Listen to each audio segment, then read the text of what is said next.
Okay, so chapter 3 is all about water, and what makes water unique is that it is what we call a polar molecule. So we've talked a little bit about that with the with chapter 2 and kind of a little bit of review of chemistry. So the overarching kind of theme for the chapter, which isn't very long, is that that water is the main biological medium on Earth. So living things depend on water. Water is something that organisms require more than any other substance. Cells are bathed in water-based solutions, and actually themselves, like comprising the cytoplasm, are about 70 to 95% water, depending upon the cell type. And so, one of the main reasons why life on Earth works. So, big, important molecule. Actually, it's a small molecule with big importance. And so the polarity of water results in hydrogen bonding. So this hydrogen bonding is new for some people. So the water molecule is what we call a blank molecule. It means that another way to say this is the opposite ends of the molecule have opposite charges. So can you think in your head of what word would go in there? And so what that is water is a polar molecule. And so the polarity of water, because it has those opposite charges, because of, remember, what kind of bonds make up a water molecule? So remember, here's your water molecule. If I drew like this, O and two H's. This bond right here, is called a polar covalent bond, resulting in that partial negative and positive charges. And we would say that the whole molecule, the molecule as a whole, water is a polar molecule. Kind of bringing in what we talked about with the review questions with chapter 2. So what this does is allow water molecules to form bonds with one another. And so what kinds of bonds are those? So that's what we're seeing here, the positive hydrogen and the partial negative oxygen of the water attracted to, this is the negative oxygen part of this water molecule, is attracted to the positive hydrogen of this water molecule. So I'm just going to highlight those dot, dot, dots. Those dot, dot, dots are the attraction between the molecules. So this is what we call, these are hydrogen bonds. So hydrogen, oops, forgot the O. Bonds between the water molecules. So would these be intra or intermolecular bonds? So this is a type, hydrogen bond is a type of intermolecular bonds. It's a type of that. And so you have your water molecules attracted. Notice that the oxygen of this one water molecule can attract the hydrogen of two water molecules. So each water molecule can actually form up to 4 hydrogen bonds. So therefore, the word that goes in here is hydrogen bonds. Let's flip it over. So the second section is all about the properties that water has as a result of its polarity, and it's polar because of those polar covalent bonds, because of the difference in electronegativity of the oxygen and the hydrogen atoms. So these are the 4 properties of life we're going to look at: cohesiveness, ability to moderate temperature, expansion upon freezing, and versatility as a solvent. So cohesion. So hydrogen bonds hold water molecules together, and this is called cohesion. So that's what this last picture was all about. So they're attracted to one another, one water molecule attracted to another water molecule. So this picture is of cohesion, and cohesion is actually, we can think of it as let's write here, the attraction between like molecules.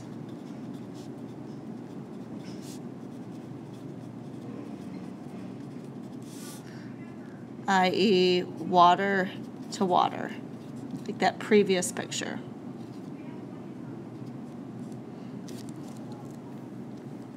So cohesion helps transport water against blank in plants. So water has to go all the way up to through a 50-foot tree from where? The roots, right? So it goes up through the roots. All right, so here's your tree. All right, so your water goes into the roots and goes up. They're special tubes that made out of smaller cells that collectively make these little tubes. It's called the xylem that takes that water all the way up to the different branches and to all the leaves. The leaves need water to do photosynthesis, and the rainwater that falls on the plant cannot be used directly by the leaves. It has to go into the water and be absorbed to the roots and therefore brought up. And so you have these very small skinny tubes that go all the way up, and this water kind of defies gravity and kind of goes up the plant and is able to, go 50 feet or whatever, however tall the tree is, and go against that gravity. So let's put here against gravity in plants. And so basically what you have is this chain of water molecules going from the roots all the way to the leaves.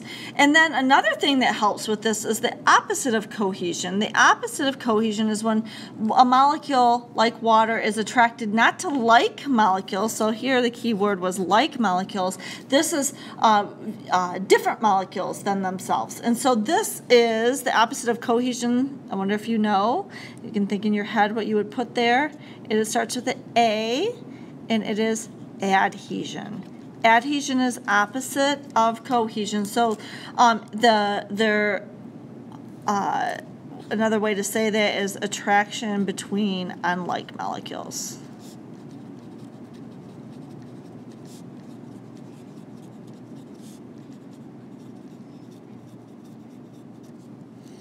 Okay, so the unlike molecule is the plant cell wall.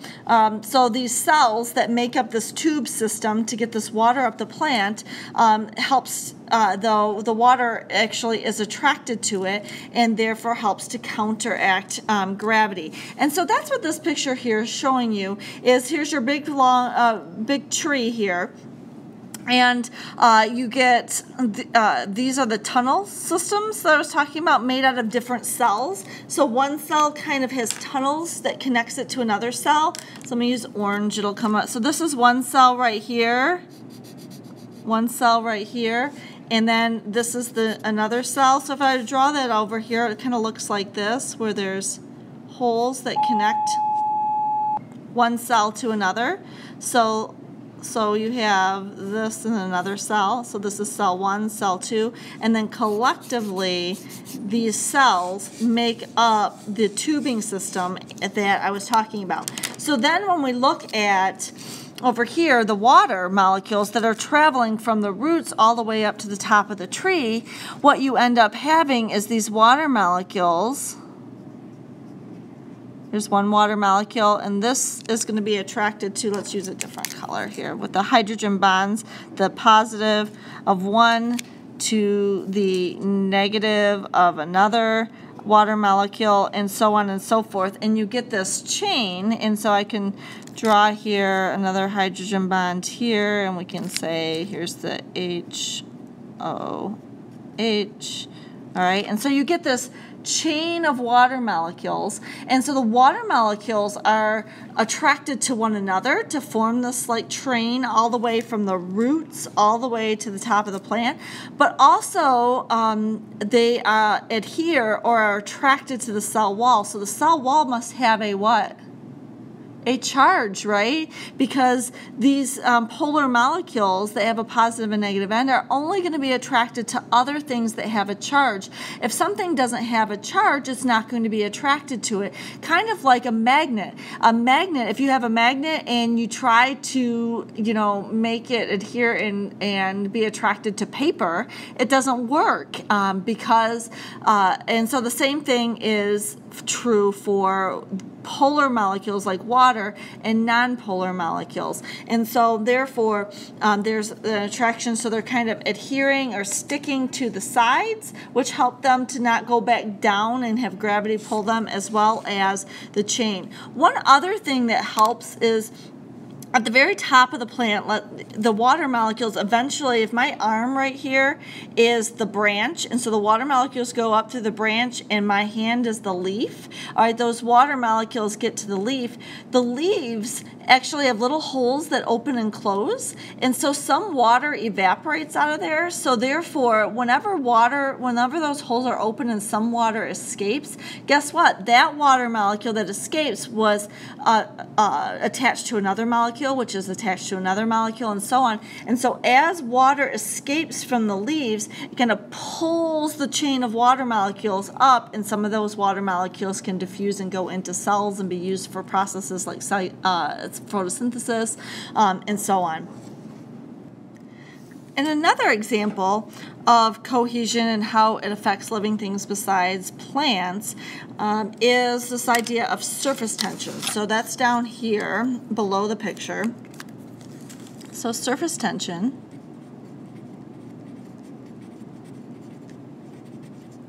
is a measure of how hard it is to break the surface of a liquid. So if you imagine the surface of a lake, if this paper was the surface of a lake, so what you would actually see, if you could see the molecular structure of it, is water molecules, again, hydrogen bonded to one another. So let's do it like this,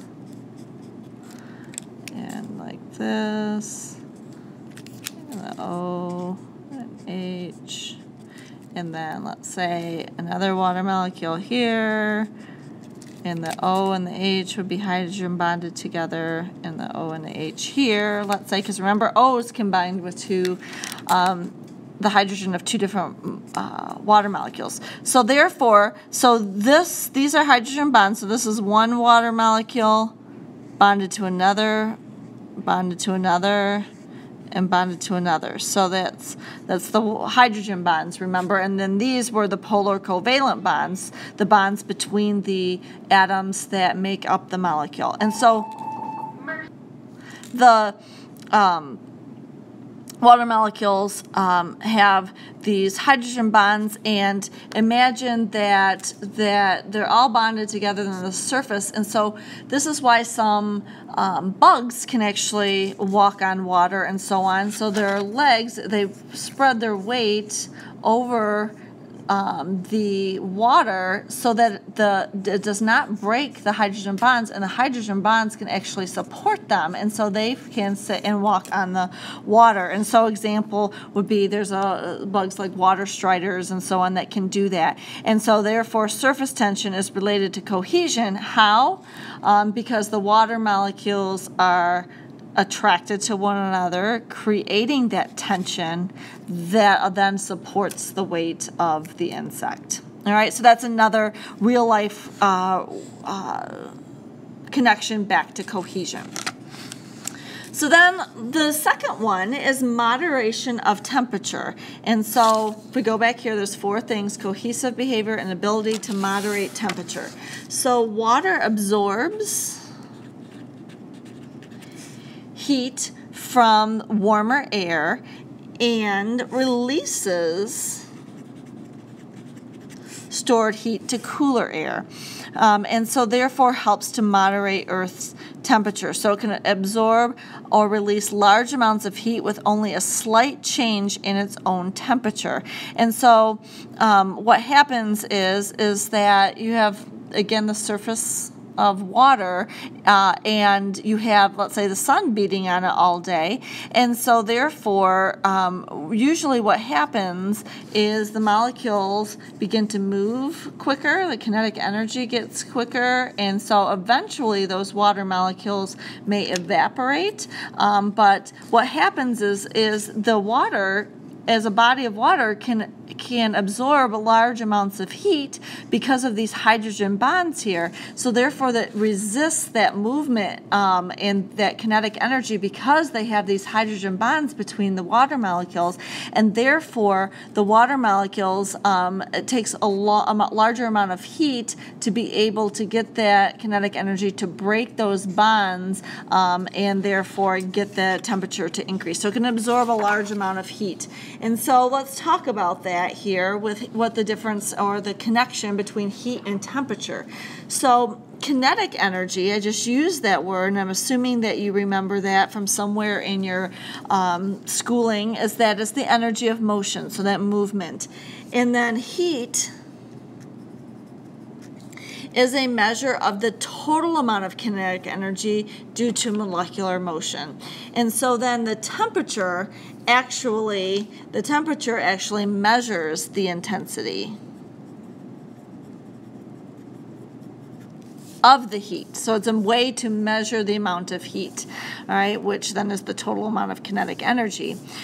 So that the temperature is due to the average kinetic energy of the molecule. So you have a beaker of water and you take the temperature, it's measuring the average of those water molecules, so the average kinetic energy. And so, so water has what's called a high specific heat. And so again, these concepts are chemistry concepts. Hopefully you recognize these. The specific heat of a substance is the amount of heat that must be absorbed or lost for 1 gram of that substance to change its temperature by 1 degree Celsius. So 1 gram by 1 degree Celsius. So that's the definition there. So water's high specific heat does what to temperature fluctuations? So what we're saying here, what we said earlier, is that it has a high specific heat, which means that it takes a lot of heat, because it's the amount of heat that must be absorbed or lost for 1 gram of water to change its temperature 1 degree Celsius. So if it has a high specific heat, that means that the amount of heat that is required to do this is high. So therefore, to change that 1 gram of water, let's say increase it by 1 degree Celsius, it needs to absorb lots of heat, a higher amount than a lot of other substances. So therefore, because of that, the water's high specific heat minimizes temperature fluctuations. And so it says to within limits that permit life. So going back to the lake example over here, the minimizing the temperature fluctuations allows for life to live in a lake, a pond, a river, a ocean, so it doesn't heat up too much or cool down too much, and therefore supports life.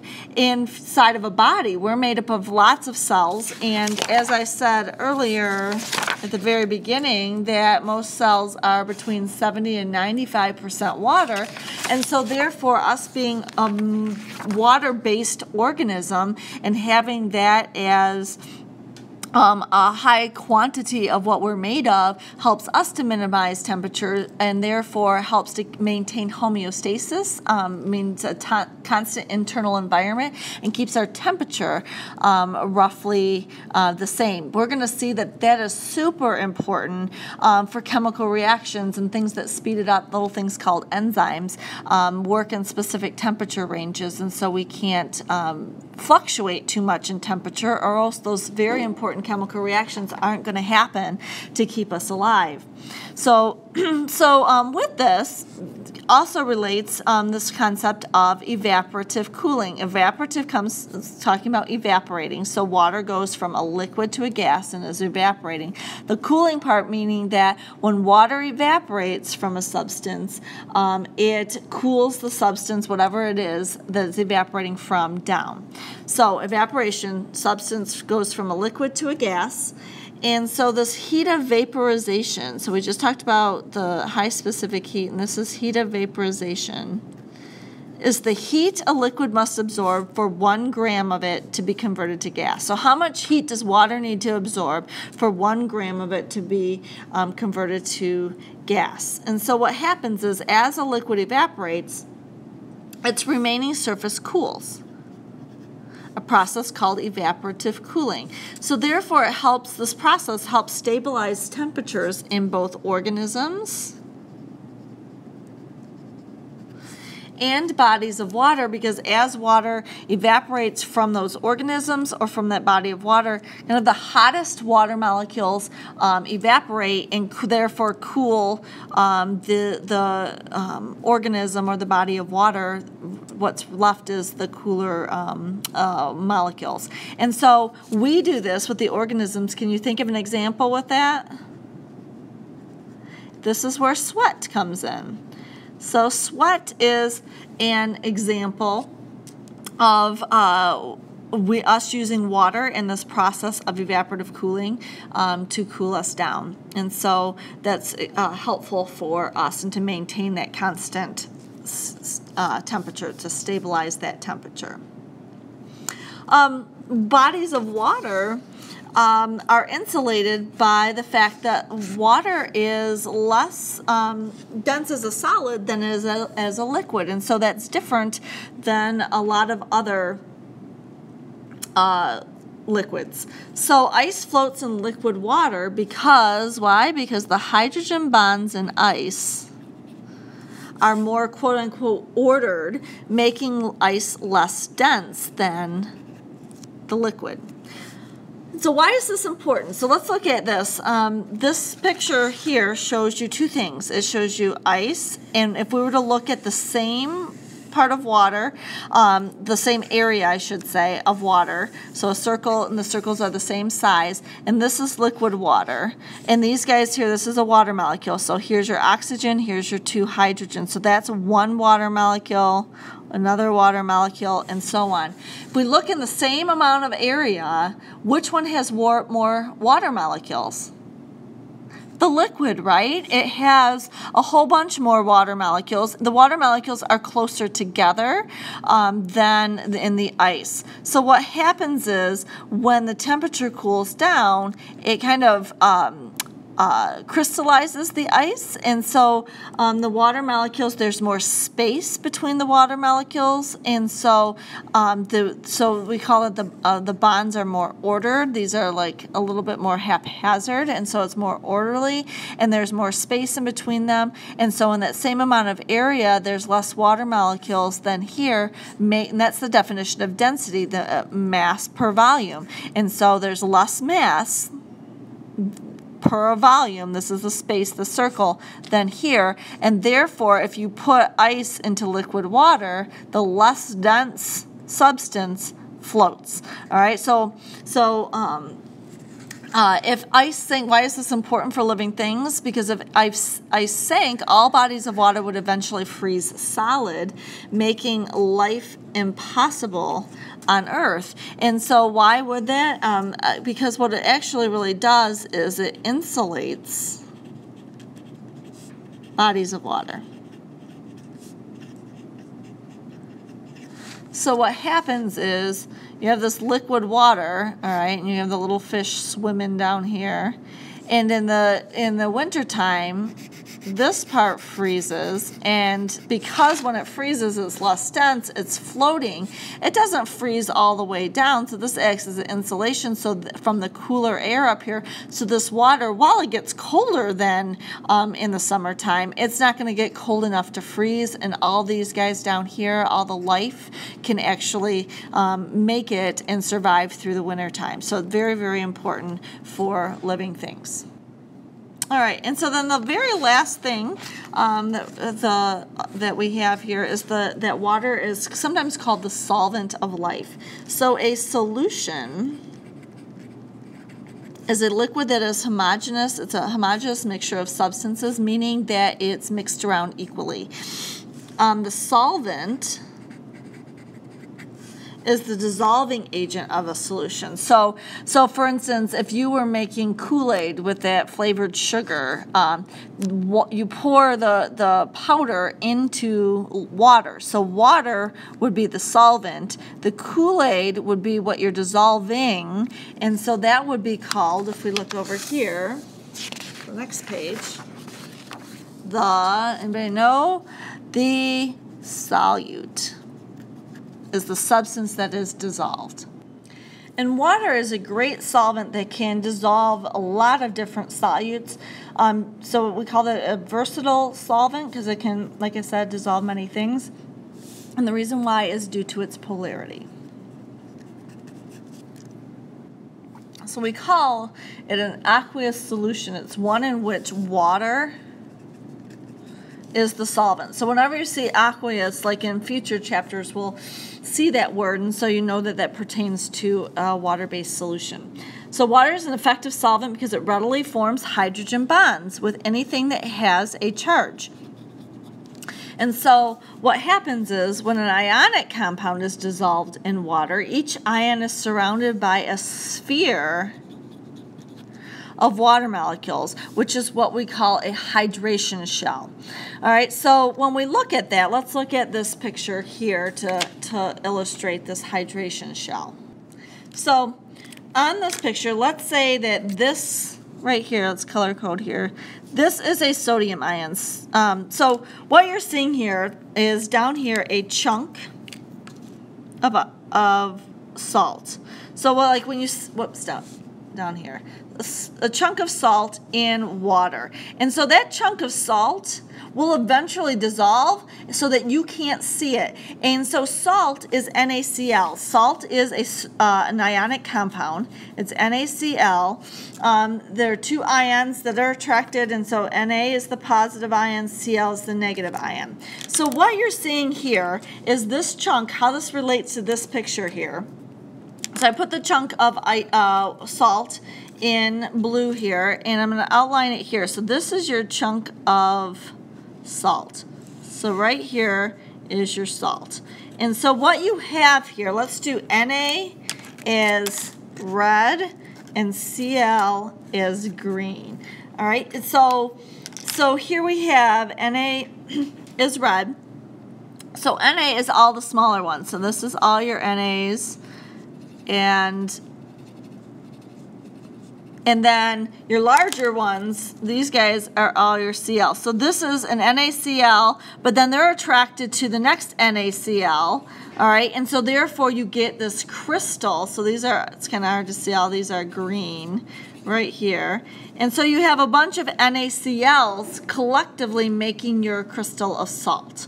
All right, and so what happens is then you put this crystal in water, and so you have these water molecules, and the water molecules are attracted to the negative oxygen of the water molecules is attracted to the positive sodium. So here you have a positive sodium. I'm going to put here Na plus in there.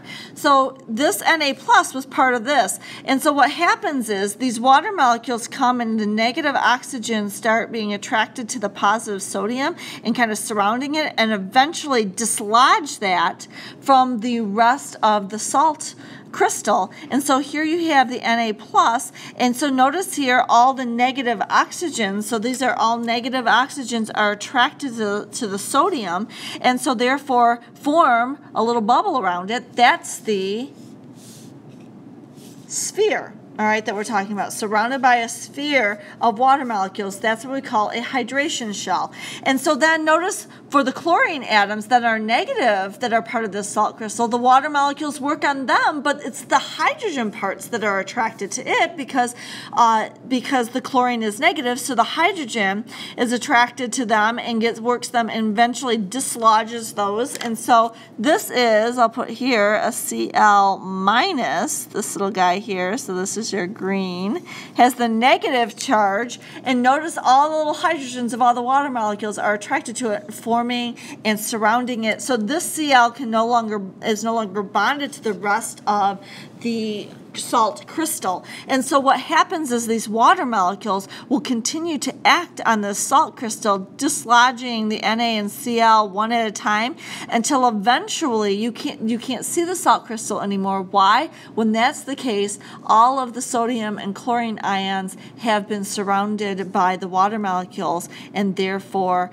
are floating around independently in these hydration shells. And so therefore eventually it will just, this glass it will look just like a normal glass of water with no crystal in it. All right, and so So water can dissolve ionic compounds because ionic compounds, water can dissolve anything with a charge. So ionic compounds for sure have charges. They're made out of ions, right? And the attraction there, and so therefore they can dissolve them. All right. So then water can also dissolve compounds made of non-ionic polar molecules. So these are where the bonds are formed from non-covalent bonds. It's going back to, polar I don't know why I said that. Polar covalent bonds.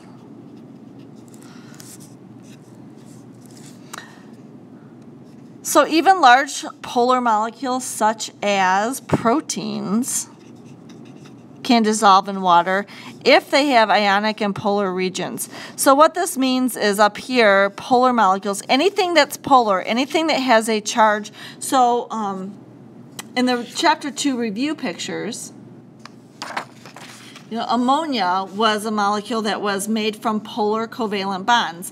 And so this molecule is a polar molecule, and it has a partial negative and partial positive charge. And so water can surround it, and so therefore ammonia can go into water. And so anything that has a charge that's polar or ionic that has charges can be dissolved and mixed well with water.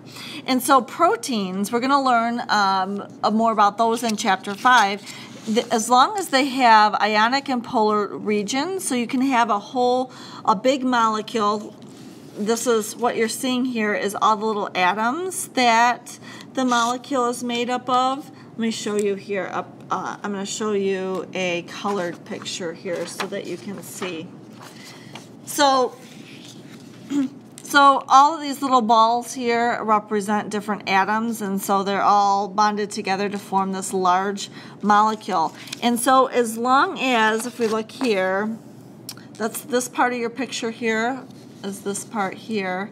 So what happens is if it has charges even partially, so when we're looking at this particular part of the protein, if we enlarge that, that's what we're doing here. Let's say those atoms that are bonding to one another in this part of the protein are bonded by non-covalent bonds, then this an atom right here in the protein may have a partial negative charge. Well, guess what? The positive part of water is going to be attracted to that.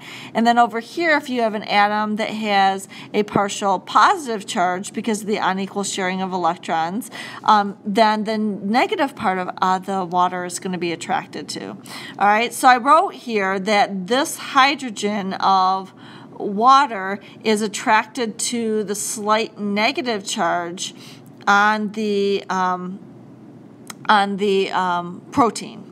And so then this oxygen is attracted to the slight positive charge on the molecule as well. So it just writes into words what I'm talking about here. And so as long as you have charges, long story short, it can be dissolved in water. So some terminology used to describe substances that kind of mix well or are attracted to water or not are called hydrophobic and hydrophilic. Hydro in front of something refers to water, and philic means loving, and phobic is fearing. And so a blank substance is one that has an affinity for water. An affinity means an attraction for water. So which one do you think that is, hydrophilic or hydrophobic? That would be hydrophilic. Water loving. And so water loving. That means the next one is a hydrophobic.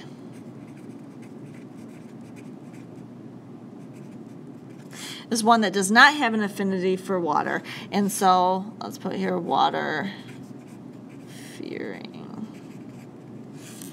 All right, so that's a way to remember that. So basically, what kind of substances can dissolve in water? hydrophilic things. And hydrophilic things are polar or ionic compounds. Hydrophobic things do not dissolve well in water, and those would be an example of nonpolar molecules, things that are, so nonpolar covalent bonds are used to make them. Okay, so when we look at solute concentrations in aqueous solutions then, and relating this to living things, most biological or biochemical reactions, that means chemical reactions that occur in living things and that pertain to living things, occur in water.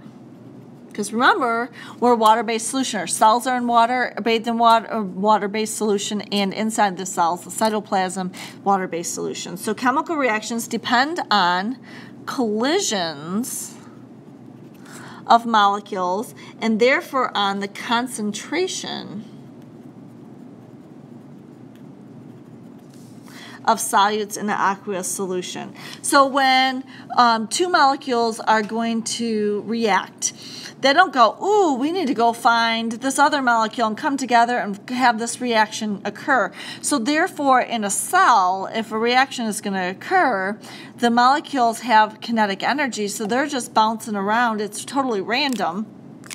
And so they have to come together.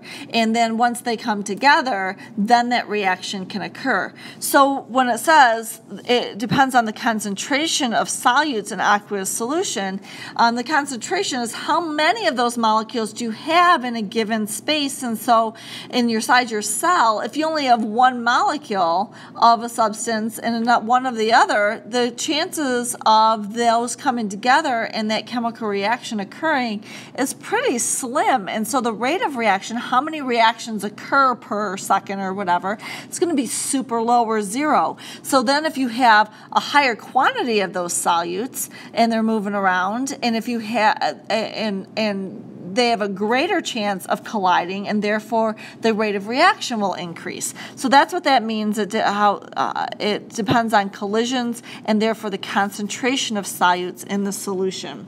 So another thing, molecular mass is the sum of all masses of all atoms in a molecule.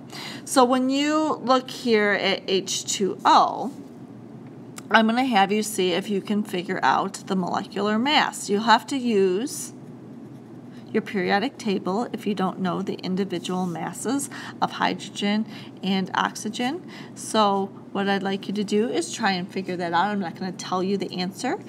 All right, so figure out that molecular mass.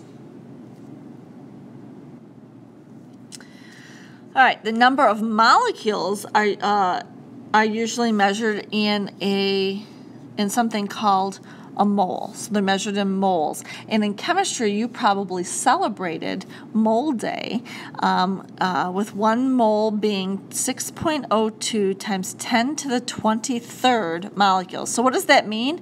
And 10 to the 23rd, it means taking that decimal place and moving it over 23 times, 23 spaces. That's how many molecules are in 1 mole. And so therefore, we're talking about a lot of molecules in a mole. So it's just like a dozen. We talk about a dozen as 12. But for molecules, they're so small, there's so many of them, and so we usually measure them in moles. And so on Mole Day is October 23rd, 10 to the 23rd. All right, and so you probably had a party and so on for Mole Day. And that's how we measure that. And so then, and lastly, molarity is the number of moles. So it's kind of like telling you how many molecules there are that per liter of solution. So therefore, if you have a liter of solution, 1 liter, and you put 1 mole of a substance into that 1 liter, we would say the situation, this right here, is a 1 molar solution. Why? Because you have 1 mole of the substance dissolved in 1 liter. All right? And so So we're going to be talking about solutions and so on, and we'll talk about molarity and using molarity as a way to talk about concentration. So then, because the more moles you have, if we put 2 moles in a 1 liter solution, we'd have a 2 molar solution. And so that's how that works. And so with that, I'm going to stop in the notes for this video right now, and I'll make a second video for the rest of the notes.